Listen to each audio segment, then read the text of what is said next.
তাৰ বিপক্ষে মাত দিয়ে তেওঁক ৰাষ্ট্ৰদ্ৰোহী বুলি কোৱা হয়।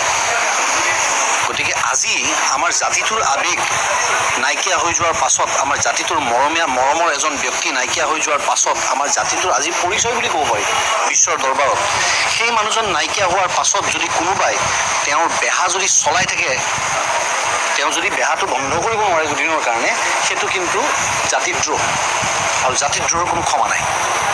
গতিকে মোৰ সেইটোৱেই একমাত্ৰ কথা আজিৰ তাৰিখলৈকে। আৰু দ্বিতীয় কথা হৈছে, মই বিচাৰিছোঁ যে আজি যেনেকৈ মাননীয় মুখ্যমন্ত্ৰী হিমন্ত বিশ্ব ডাঙৰীয়াই ক'লে যে আমি তেওঁক ব্লেকলিষ্টেড কৰিছোঁ, ব্লেকলিষ্টেড কৰিলে নহ'ব নহয়, অকল ব্লেকলিষ্টেড কৰিলে অকল নহ'ব, ব্লেকলিষ্টেড কৰিছোঁতো আমি আমাৰ অন্তৰৰ পৰাই ব্লেকলিষ্ট কৰিছোঁ। তেওঁ কালি ফেষ্টিভেল কৰিলেও চাব যাব কোনে? গতিকে ব্লেকলিষ্ট তেওঁলোকে কৰাৰ আগতে আমি কৰিছোঁ ব্লেকলিষ্ট, অসমৰ ৰাইজে কৰিছে ব্লেকলিষ্ট। গতিকে সেইটো আমাৰ কাৰণে গুৰুত্ব। দেখিবলৈ পোৱা গৈছে জুবিন গাৰ্গৰ মেনেজাৰ ধুৰন্ধৰ অসমৰ ৰাইজে কৰিছে ব্লেকলিষ্ট। গতিকে সেইটো আমাৰ কাৰণে গুৰুত্বপূৰ্ণ খবৰ নহয়। মই ধন্যবাদ দিছোঁ তেওঁক, সেইটো বেলেগ কথা, কিন্তু মোৰ কাৰণেতো গুৰুত্বপূৰ্ণতা কম। মোৰ গুৰুত্বপূৰ্ণ হ'ব তেতিয়াহে যেতিয়া তেওঁৰ বিপক্ষে এই কথাটো বিচাৰ হ'ব যে তেওঁ জুবিন গাৰ্গ নাইকিয়া হৈ যোৱাৰ পাছতো এটা ফাংচন, এটা বেহা কেনেকৈ চলাই থাকিলে, আৰু তাত কোন কোন মানুহ ইনভলভ আছিলে, সেই আটাইবোৰ ইনভেষ্টিগেশ্যন আহিব লাগিব।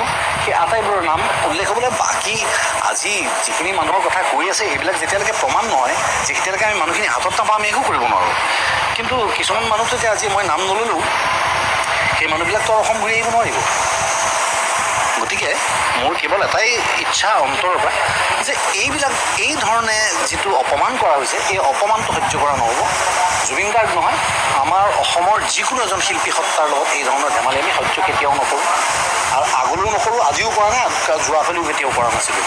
গতিকে মই বিচাৰিম এতিয়া পোনপ্ৰথমতে মৰণোত্তৰ পৰীক্ষা যিটো হৈছিলে তাৰে ফলাফলটো অতি সোনকালে ৰাজহুৱা কৰিব লাগে, যিমান সোনকালে পাৰি, কাৰণ চাইণ্টিফিক কিবাকিবি থাকিব ৰিজন, যে হয় 2-3 দিন লাগিব পাৰে, তেনেকুৱা ধৰণৰ কথা হওক, কিন্তু তাৰ পাছত যাতে এখন ৰাজহুৱা কৰে আৰু এই মানুহখিনিক ধৰাই নিব লাগে, আৰু তেওঁলোকে যাতে কোনো ধৰণে নিজৰ পলিটিকেল ইনফ্লুৱেঞ্চ খটুৱাই ইয়াৰ পৰা আঁতৰি যাব নোৱাৰে বা সাৰি যাব নোৱাৰে।